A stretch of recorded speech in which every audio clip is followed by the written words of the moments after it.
রাজপথ থেকে বন্দিশালা, সেখান থেকে জনতার মঞ্চে মাওলানা মামুনুল হক। ওঠো, দাঁড়াও, হাত মুষ্টিবদ্ধ করো, সমাজ থেকে সকল বৈষম্যের অবমাননা করবার শপথ নাও। তুমি যদি বাতিলের পক্ষে চলে লড়াই করতে প্রস্তুত হও, আমি হকের পক্ষে থেকে লড়তে আমার কিসের ভয়? যখন নৃশংস হয়ে উঠেছিল আওয়ামী মদতপুষ্ট ছাত্রলীগের হায়নারা, ত্রাসের রাজত্ব কায়েম করে চলেছিল দেশের বিভিন্ন অঞ্চলে, টুটি চেপে ধরেছিল এই বাংলার মুক্তিকামী মানুষদের, হত্যা করে চলেছিল আবরার ফাহাদের মতো মেধাবী দেশপ্রেমিক আল্লাহ ভীরু শিক্ষার্থীদের, তখন তিনি আঙ্গুল উঁচিয়ে বজ্র কণ্ঠে বলেছিলেন, এই ছাত্রলীগ নিষিদ্ধ করে দিন। যারা আমার মায়ের বুক খালি করবে, তারা এদেশের শিক্ষাঙ্গনগুলোকে কসাইখানায় পরিণত করবে। আমার মায়ের সন্তানেরা পড়তে গিয়ে লাশ হয়ে মায়ের করে ফিরে আসবে। এমন ছাত্র রাজনীতি আমরা দেখতে চাই না। যখন আওয়ামী বাকশালীরা শেখ মুজিবকে প্রভুর আসনে সমাসীন করতে চেয়েছিল, মূর্তির আড়ালে শিরকের অন্ধকারকে ছড়িয়ে দিতে চেয়েছিল এদেশের আনাচে কানাচে, তখন তিনি বিদ্রোহ করে বলেছিলেন, আমরা বঙ্গবন্ধুর ভাস্কর্যের বিরোধী। সেই মূর্তি যদি আমার বাবারও মূর্তি কেউ নির্মাণ করে, আমি সেই মূর্তিও ভেঙে গুড়িয়ে দেব। যখন ভারতীয় শকুনেরা খামচে ধরেছিল আমাদের মানচিত্র, খুবলে খুবলে খেতে চেয়েছিল দেশের প্রতি ইঞ্চি ইঞ্চি মাটি, দেশের 20 কোটি জনতাকে যখন তারা দাস বানিয়ে রাখতে চেয়েছিল, তখন তিনি আকাশ বাতাস ভারী করে উচ্চকিত আওয়াজে বলেছিলেন, বর্তমান পৃথিবীতে সবচেয়ে বড় জঙ্গিবাদী, সবচেয়ে বড় সন্ত্রাসবাদী, সবচেয়ে বড় সাম্প্রদায়িক নরখাদকের নাম হলো নরেন্দ্র মোদী। 24-এর গণ অভ্যুত্থানে রক্তপিপাসু আওয়ামী সরকার যখন মাতাল হয়ে উঠেছিল, নিরীহ শিক্ষার্থীদেরকে হত্যা করে খুনের দরিয়া বইয়ে দিয়েছিল দেশের আনাচে কানাচে, তখন তিনি রাজপথে নেমে এসে বলেছিলেন, আর যদি একটা গুলি চলে, হেফাজতে ইসলাম বাংলাদেশ ঘরে বসে থাকতে পারবে না। সন্তানের লাশ নিয়ে আমরা কবরস্থানের দিকে যাব না। কারণ তিনি বিশ্বাস করেন মরতে যখন একবারই হবে, সে জীবন দেব আল্লাহর দিনের জন্য, আল্লাহর দিনের বিজয়ের জন্য রাজি আসবো ইনশাআল্লাহ।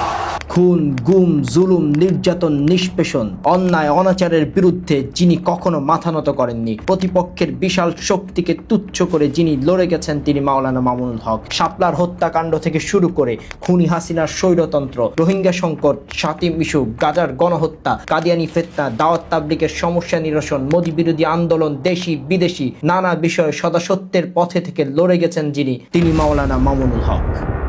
এসব কারণে গত ফ্যাসিবাদের আমলে তিনি খুনিদের চক্ষু শুলে পরিণত হয়েছিলেন, যার ফলে তাকে টানা 3 বছর কারাবরণ করতে হয়েছে, এবং এই 3 বছরে হেন জুলুম নেই যা তার উপর করা হয়নি। ববি হাজ্জাজ ঢাকা 13 আসনে মামুনুল হকের প্রতিদ্বন্দ্বী। প্রথম দিকে তার ভদ্রচিত আচরণ, চমৎকার বাচনভঙ্গি এবং শিক্ষাগত যোগ্যতা থেকে ভেবেছিলাম মাওলানা মামুনুল হক একজন যোগ্য প্রতিদ্বন্দ্বী পেয়েছেন নিজ আসনে, কিন্তু আমি ভুলে গিয়েছিলাম ডক্টর সলিমুল্লাহ খানের কথা, যে কিনা 5 টন বই পড়ার পর শাহবাগকে বলেছিল দ্বিতীয় মুক্তিযুদ্ধ।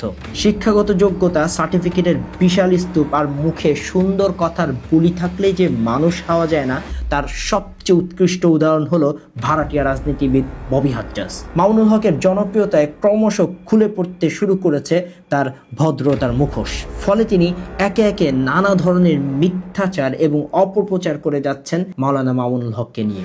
মামুনুল আসলে রাজনীতিতে কি করেছে? মাদ্রাসার ছেলেপেলেদের নিয়ে বাউলদের পিটাইতে যাওয়া ছাড়া আর কি করেছে এটা আমি আসলে জানি না। এই সময় এসে আমার মনে প্রশ্ন জাগে, ববি হাজ্জাজ আসলে কে? ববি হাজ্জাজকে নিয়ে আমি যদি কোনো পত্রিকায় কখনো কোনো কলাম লিখতাম, তাহলে তার শিরোনাম দিতাম ব্যর্থতা।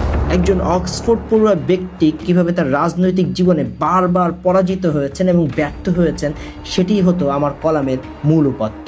এককালে ছিলেন জাতীয় পার্টিতে এরশাদের উপদেষ্টা, সেখান থেকে ব্যর্থ হয়ে নিজে একটি দল খুলে বসেছিলেন, এখন আবার সেই দল থেকে বেরিয়ে তল্পে তল্পা নিয়ে বিএনপির কোলে উঠে বসেছেন। এমন ব্যর্থ রাজনীতিবিদের জন্য আপাতত শব্দ খরচ করা অপচয় মনে করছি।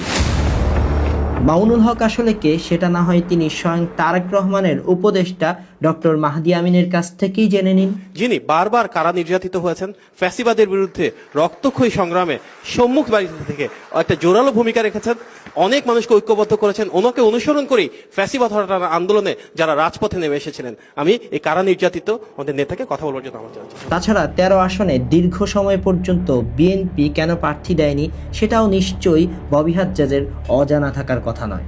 আসলে বাস্তবতা হলো এই দেশে ববি হাজ্জাজরা কখনোই রাজনীতি করতে আসেননি, বরং বাবার কালো টাকার পাহাড়কে সাদা করতে এসেছেন বাবার বিত্ত বৈভবের সাম্রাজ্যকে দেশে ফুলিয়ে ফাঁপিয়ে মোটা তাজা করতে। ক্ষমতা হলো তাদের কাছে এমন পানি যা গায়ে ঢাললে মুছে যায় তাদের জীবনের যত পাপ, অন্যায় এবং অপকর্ম।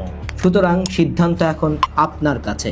যদি ভুল মানুষের হাতে চলে যায় ক্ষমতার চাবিকাঠি, তবে খুন হবে, গুম হবে, রাস্তায় ফেলে মানুষকে নৃশংসভাবে পাথর দিয়ে হত্যা করা হবে। লুটেরা লুট করবে, খুবলে খাবে এদেশের মানচিত্র, চেটে পুটে শেষ করে দিবে রাস্তাঘাট, শহর, বন্দর আর এদেশের সকল মেগা প্রকল্প।